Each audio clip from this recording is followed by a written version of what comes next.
A homeless girl asked a billionaire one simple question, and his response left the entire restaurant in tears. Watch till the end, and don't forget to subscribe for more stories that will touch your heart. The rain-soaked streets of Liaden shimmered under the glow of golden street lamps as laughter and clinking glasses drifted from the city's most luxurious restaurant, a place where only the rich dared to dine. Inside, Thomas Reed, a billionaire whose name opened every door, sat at a corner table staring blankly at untouched plates of roasted lamb and truffle butter while an endless stream of emails lit his phone screen. He had everything, wealth, influence, and power, but felt nothing. Outside the iron gates, hidden in the shadows, a frail little girl with tangled hair and bare feet pressed her small hands against her shivering arms. Ayala had been watching for hours, her hollow eyes fixed on the plates of food served inside while her stomach ached with hunger. No one noticed her. No one ever did. A waiter tossed a tray of half-eaten food into the bin, and Ayala crept forward, desperate enough to steal a scrap, but a sharp voice barked, "Get out of here, street rat." She flinched, retreating behind a column, tears burning her eyes. But hunger was louder than fear. Through the open patio doors, she spotted Thomas alone at his table, his food untouched, his face unreadable. Her lips trembled as she whispered to herself, "Just ask, Ayala. Just once." Before her fear could stop her, she stepped barefoot onto the polished stone floor of the patio.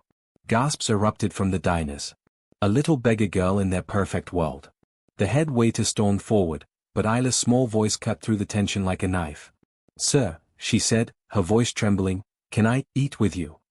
The world seemed to freeze. Thomas slowly raised his eyes from his phone and looked at her. And in that moment, everything changed. For a long moment, Thomas said nothing, his sharp gaze locked on the tiny girl standing barefoot on the cold patio floor. The waiter hovered nearby, ready to drag her out, but Thomas raised his hand, stopping him mid-step. Gasps echoed through the room. No one could understand why a billionaire would even look twice at a child like her. Ayala clutched the edge of her tattered dress, trembling under the weight of dozens of stares. "Please," she whispered, her voice cracking with desperation, "I haven't eaten in 2 days." Thomas's chest tightened. The memory hit him like a ghost from a past he had buried deep, cold nights in alleys, digging through trash for scraps, a boy invisible to the world. He had promised himself he would never look back. Yet here she was, standing exactly where he once had. "Sir," the waiter pressed, "shall I call security?" But Thomas's voice cut through the silence like thunder. No, every head turned. He stood, his chair scraping against the floor, and for the first time in years, his expression softened. "Bring another plate," he ordered. The waiter blinked, stunned. "Excuse me, sir?" "You heard me," Thomas said firmly, his voice unwavering. "The best you have. And make it quick." Ayla's eyes widened, hope flickering for the first time in what felt like forever. "Really?" she whispered. Thomas crouched down so he was eye level with her and smiled faintly. "Yes, sweetheart. Tonight, you're my guest." Murmurs swept through the restaurant, judgment and disbelief dripping from every corner. But Thomas didn't care. He pulled out the chair beside him and patted it gently. "Come sit with me, Ayla," he said, his voice steady, defiant against the world's cruel indifference. And with trembling hands, the little girl climbed onto the seat. Ayla sat stiffly on the velvet chair, her small feet dangling above the polished floor as the room fell into a heavy silence. Every pair of eyes in the restaurant was locked on her, some filled with judgment, others with quiet shame. Thomas noticed their stares but ignored them. He leaned closer to Ayala and said gently, "You don't have to be scared. Tonight, you're safe." Her big brown eyes shimmered with disbelief, as though she expected someone to pull her away at any second. The waiter returned, holding a basket of warm bread and a glass of water, but his hands trembled as he set them down. Ayala reached for the bread, hesitating as though it might disappear if she touched it. "Go ahead," Thomas encouraged. "It's yours." She tore off a small piece and placed it in her mouth. The moment the soft dough touched her tongue, tears filled her eyes and rolled down her dirt-streaked cheeks. "Slow down," Thomas said softly, sliding the water toward her. "There's plenty. No one will take it away." Across the room, whispers continued. "This is outrageous," a woman in pearls muttered. A man shook his head in disgust, but a few diners looked away, guilt etched on their faces. The head waiter stood frozen, unsure whether to intervene. But then Thomas turned his head and spoke loudly enough for everyone to hear. "You're all staring," he said coldly. "Maybe you should ask yourselves why this child had to walk in here hungry in the first place." The restaurant fell silent. Ayala looked up at him, stunned. For the first time in her life, someone wasn't just feeding her, someone was defending her.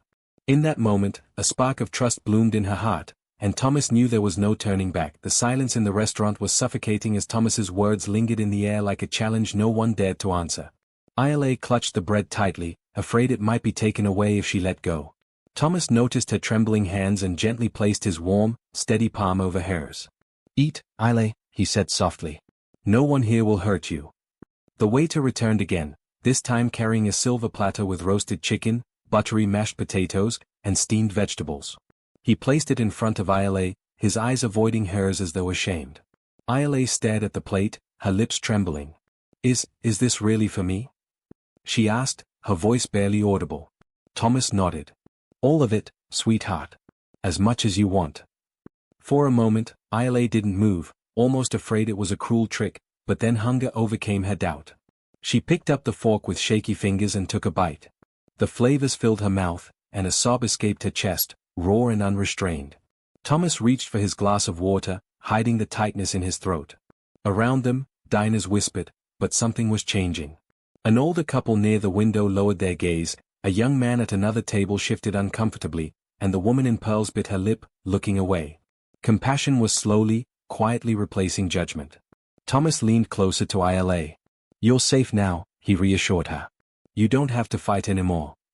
Isla looked up at him, her eyes shining with gratitude, and for the first time since she had walked into the restaurant, she smiled, small, fragile, but real. And Thomas, the billionaire who once felt nothing, felt his heart stir in a way it hadn't in years. This was no longer just dinner. This was the beginning of something neither of them could have imagined. Isla ate slowly now, no longer rushing as if every bite might be her last. Thomas watched her closely, his chest heavy with memories he had buried long ago, memories of his own childhood when hunger was his only companion and kindness was something he thought didn't exist. "Do you like it?" he asked gently. Isla nodded, her mouth full, her cheeks flushed with warmth that had nothing to do with the food. "It's the best thing I've ever had," she whispered, clutching the fork tightly as though afraid someone might take it away. The waiter brought a small chocolate tart and set it before her. Her eyes widened, glistening with wonder. "For me too?" she asked. Thomas smiled faintly. "Especially for you." Around them, the diners continued to stare, but now the room had grown strangely quiet. Judgment was no longer the only emotion in the air. Shame and unease had begun to creep in. One man who had earlier scoffed now avoided Thomas's gaze entirely, while a young couple exchanged guilty glances, their untouched plates suddenly feeling heavier than gold. Isla took a careful bite of the tart, and for the first time in years, she giggled, a soft, trembling sound that made Thomas's throat tighten. He leaned closer and asked, "Where are your parents, Isla?" Her smile faded, and she stared at her plate. "Mama went to heaven," she said in a broken whisper. "And Papa, he left. Said I was too much trouble." Thomas's hand curled into a fist under the table. He reached out and placed his palm over hers. "You are not too much trouble," he said firmly. In that moment, a few diners looked away, wiping their eyes discreetly. Something inside the room was shifting, and Thomas knew this was only the beginning. That Isla's small fingers trembled under Thomas's steady hand, her wide eyes searching his face as if to see whether he truly meant what he said. You don't think I'm trouble," she whispered, her voice so fragile it felt as though it might break in the air. Thomas leaned closer, his expression softening in a way that startled even himself. "No, sweetheart," he replied, his voice deep and unwavering. "You're a child. You deserve love, not blame." Isla stared at him for a long moment before a single tear slipped down her cheek. She quickly wiped it away with the back of her hand, as if afraid to show weakness, but Thomas only smiled gently and slid the plate closer to her. "Eat," he encouraged. "You'll need your strength." As she took another bite, Thomas straightened in his chair and glanced around the room. His gaze met those of the diners who were still watching. Their faces carried discomfort now, not because of Isla's presence, but because of what her presence revealed about them. A few lowered their eyes, others shifted uneasily in their seats. It was as if Isla's small, innocent figure had held up a mirror they didn't want to look into. The waiter returned, this time with a folded blanket in his hands. "Sir," he said hesitantly, "the kitchen staff thought she might be cold." Thomas nodded his thanks and wrapped it gently around Isla's thin shoulders. She clutched it tightly, burying her face into the fabric with a sigh of relief. "Warm?" he asked. Isla nodded shyly. "Yes, it feels nice." For a moment, Thomas allowed himself to simply watch her, and in that silence, something within him cracked wide open. This wasn't pity. This was something far greater, and for the first time in years, Thomas Reed felt alive. The restaurant had fallen into a strange, heavy stillness, the kind that pressed against the walls and made every whisper sound louder than it should. Isla, wrapped in the blanket, held her fork with both hands as if it were a treasure, and Thomas couldn't take his eyes off her. "You're safe now," he said again, his voice lower this time, almost as though he were reassuring himself as much as her. Isla looked up at him, hesitant, then smiled just a little, a fragile smile, but real. It struck Thomas harder than anything he had felt in years. Across the room, the woman in pearls quietly dabbed at her eyes with a napkin. A man who had been sneering earlier suddenly looked down at his untouched plate, ashamed. Even the head waiter, once rigid and stern, now stood back with his arms crossed, saying nothing, his expression conflicted. The ripple of judgment that had filled the restaurant was slowly turning into something else, reflection. Isla set her fork down for a moment, glancing nervously around the room. "They're all staring," she whispered. Thomas leaned closer and said, "Let them. You've done nothing wrong. They're the ones who should feel ashamed, not you." She blinked at him, as though no one had ever told her such words before, and a single tear slipped down her cheek, not from sadness this time, but from something softer, hope. Thomas felt it too, like a long-forgotten ember reigniting in his chest. 4 years, his life had been defined by wealth, deals, and empty dinners. But tonight, in front of a little girl who had walked in from the cold, everything was different. He didn't know it yet, but Isla wasn't just changing his evening. She was about to change his entire life. Thomas watched Isla finish the last bite of her meal, her tiny hand still clutching the fork like it might vanish if she let go. For the first time all evening, her shoulders were no longer tense, she looked calmer, almost safe. Thomas leaned back in his chair, his gaze softening. "Did you have enough, Isla?" he asked gently. She nodded, her cheeks flushed with warmth. "More than enough," she whispered, her voice small but steady. I can't remember the last time I wasn't hungry." Those words hit Thomas harder than he expected. He looked down at his untouched plate, then back at her. "You'll never feel that way again," he said firmly. Across the restaurant, people shifted uncomfortably, some lowering their eyes, others glancing at Thomas with expressions that mixed curiosity and guilt. A young waiter stood frozen near the entrance, his hand tightening around the tray he carried as if he didn't want to move. Isla's gaze followed Thomas's hand as he reached for a napkin and gently wiped a crumb from her chin, the gesture so simple and kind it made her lip tremble. Why are you helping me?" she asked suddenly, her voice full of wonder, as though kindness was something so rare it couldn't be real. Thomas stared at her, his jaw tightening. "Because once," he admitted quietly, "someone should have helped me. But no one did. So now, I get to be the person I needed back then." For a moment, Isla just looked at him, as if memorizing every word. Then, without warning, she reached out and held his hand. Thomas froze, but then his fingers closed gently around hers. And in that moment, a billionaire and a homeless child were no longer strangers. They were something far more powerful, the beginning of a family neither of them knew they needed. The weight of Isla's small hand in his was unlike anything Thomas had ever felt before. It wasn't just a child holding on, it was trust, pure and unfiltered, the kind he hadn't seen since his own childhood. He stared at her for a long moment, then squeezed her hand gently, promising her silently that he would never let go. Around them, the restaurant was still hushed, but something had changed. A few diners were no longer just watching, they were moved. One older man, his face lined with years of indifference, slowly pushed his plate aside as if the food in front of him had lost all meaning. Isla looked up at Thomas timidly. "Will they make me leave when you go?" she asked, her voice trembling with fear she couldn't hide. Thomas leaned closer and shook his head. "No, sweetheart. You're leaving with me. And no one will ever turn you away again." Her big brown eyes shimmered with tears, but this time they weren't just tears of sadness, they were mixed with a fragile, desperate hope. "Really?" she asked. "Really," Thomas answered without hesitation. The waiter standing nearby shifted awkwardly, then cleared his throat. "Sir," he said softly, "would you like me to prepare a takeout box for her?" Thomas glanced at Isla and smiled. "No.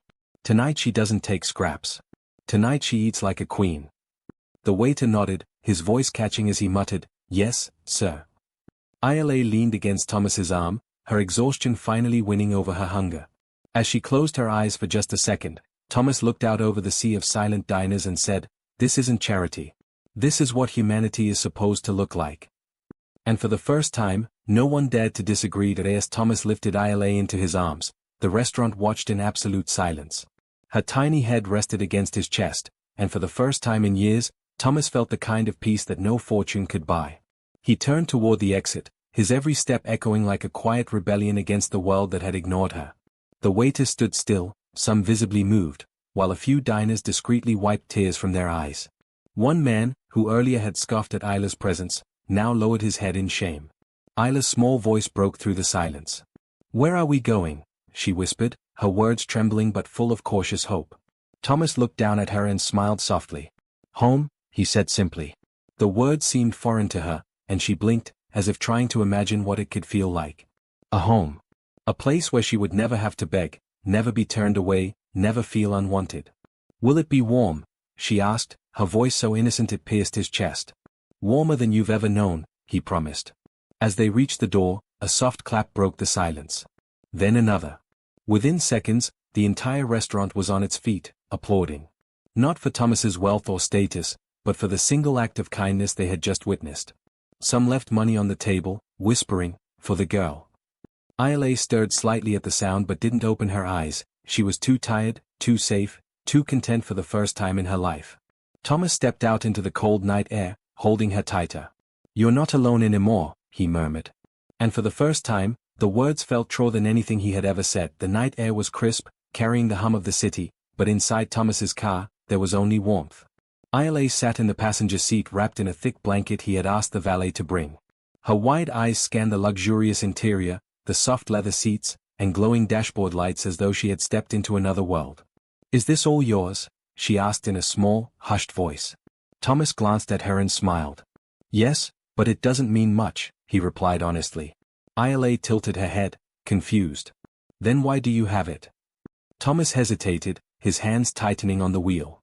"Because I thought it would make me happy," he said. "But it never did, until tonight." She looked down at her hands, gripping the blanket, and then back at him. "Because of me?" He nodded once. "Because of you." Isla's lips curved into a shy smile, one that warmed something deep inside him. As they drove past glittering towers and bustling streets, Thomas found himself seeing the city differently, not as a playground for the rich but as a place where far too many little girls like Isla were left unseen. He made a silent vow that this wouldn't end with just one meal or one night. "You're going to have a royal bed," Thomas said, breaking the quiet. "Pancakes for breakfast, a room of your own, and clothes that fit. No more cold nights, Isla. Not ever again." For a long moment, she didn't speak. Then, with a trembling voice, she whispered, "I thought no one would ever want me." Thomas's chest tightened. He reached over, gently squeezing her tiny hand. "I don't just want you," he said softly. "I need you." And for the first time, Isla believed him. When Thomas carried Isla into his penthouse, her eyes widened in awe. The high ceilings, soft golden lights, and the breathtaking view of the city below looked like something from a dream. She clung to his shirt, almost afraid it would all vanish if she blinked. "Is this really where I get to stay?"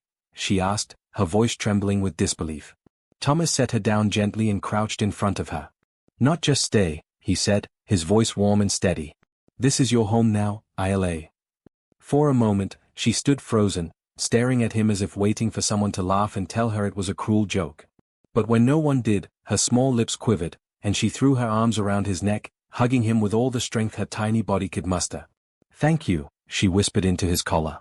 Thomas held her close, his chest tightening with an emotion he hadn't felt in years, something purer than pride or success. It was love, raw and unfiltered, for a little girl who had walked into his life and healed a part of him he didn't know was broken. He pulled back just enough to look at her. "You'll never be alone again," he promised. Isla wiped her tears and nodded, smiling shyly. "Can I have pancakes tomorrow?" Thomas chuckled softly. "Pancakes every morning if you want." That night, as he tucked her into the softest bed she had ever seen, Isla looked at him sleepily and whispered, "You're the nicest person in the whole world." Thomas kissed her forehead, his own eyes misty. "No, sweetheart," he murmured. "You just made me one." And for the first time in his life, Thomas Reed didn't feel like a billionaire. He felt like a father.